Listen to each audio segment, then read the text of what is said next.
Unnikrishnan JP वशी state of Andhra Pradesh 1993। परिचय introduction. यह केस भारत में शिक्षा के अधिकार राइट टू एजुकेशन के इतिहास में एक ऐतिहासिक मील का पत्थर। सुप्रीम कोर्ट ने पहली बार यह स्पष्ट किया कि 6 से 14 वर्ष तक मुफ्त और अनिवार्य शिक्षा देना राज्य की संवैधानिक जिम्मेदारी है। इस केस में आगे चलकर अनुच्छेद 21A आर्टिकल 21A जोड़ने की नींव रखी। सेकंड, पृष्ठभूमि बैकग्राउंड। 1990 के दशक में प्राइवेट मेडिकल और इंजीनियरिंग कॉलेज में प्रवेश के लिए फ्री दान डोनेशन के नाम पर भारी शुल्क वसूल कर शुरू किया। इससे शिक्षा अमीरों तक ही सीमित हो जा रही थी और गरीब छात्रों के लिए उच्च शिक्षा लगभग असंभव हो गई थी। इस व्यवस्था को चुनौती देते हुए उन्नीकृष्णन जेपी और अन्य याचिकाकर्ताओं ने इस सुप्रीम कोर्ट में असंवैधानिक बताया। पॉइंट 3, मुख्य मुद्दे। 1, क्या शिक्षण का अधिकार भारतीय संविधान में एक मौलिक अधिकार फंडामेंटल राइट्स है?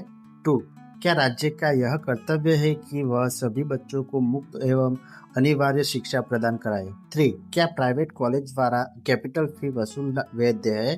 पॉइंट 4, याचिकाकर्ताओं की दलीलें। कंटेशन पिटिशन ऑफ 1, शिक्षा इक्वल साइंस का जीवन का हिस्सा है, इसलिए इसे आर्टिकल 21 राइट टू लाइफ के अंतर्गत आना चाहिए। 2, कैपिटेशन फी वसूलना गरीब छात्रों के शिक्षा से वंचित करना है, जो असमानता आर्टिकल 3, शिक्षा को व्यापार बिजनेस नहीं बनाना जा सकता, यह समाज सेवा है। पॉइंट 5, प्रतिवादियों की दलीलें। Contention of respondent state and private colleges. 1, private कॉलेजों को अपनी आर्थिक स्थिति के लिए इस फीस तय करने की स्वतंत्रता होनी चाहिए। 2, संविधान में स्पष्ट रूप से शिक्षा को मौलिक अधिकार नहीं कहा है। 3, राज्य की क्षमता सीमित है, इसलिए मुफ्त शिक्षा हर स्तर पर इतना संभव नहीं है।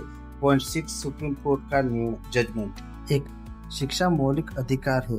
कोर्ट ने कहा कि शिक्षा आर्टिकल 21 राइट टू लाइफ का अभिन्न हिस्सा, बिना शिक्षा के जीवन का अधिकार अधूरा। 2, 6-14 वर्ष तक मुफ्त शिक्षा राज्य की जिम्मेदारी। संविधान के अनुच्छेद 41, 45, 46 डायरेक्ट प्रिंसिपल तो पढ़ते हुए कोर्ट ने कहा कि राज्य का यह कर्तव्य है कि 6 से 14 वर्ष तक सभी बच्चों को मुफ्त अनिवार्य शिक्षा दे। 3, उच्च शिक्षा जैसे मेडिकल इंजीनियरिंग राज्य की आर्थिक क्षमता और उपलब्ध संसाधनों पर निर्भर होगी। 4, कैपिटेशन फी अवैधानिक प्राइवेट संस्था द्वारा भारी डोनेशन कैपिटल फी लेना मनमानी और असंवैधानिक घोषित किया गया। शिक्षा को व्यापार या लाभ कमाने का साधन नहीं बनाया जा सकता।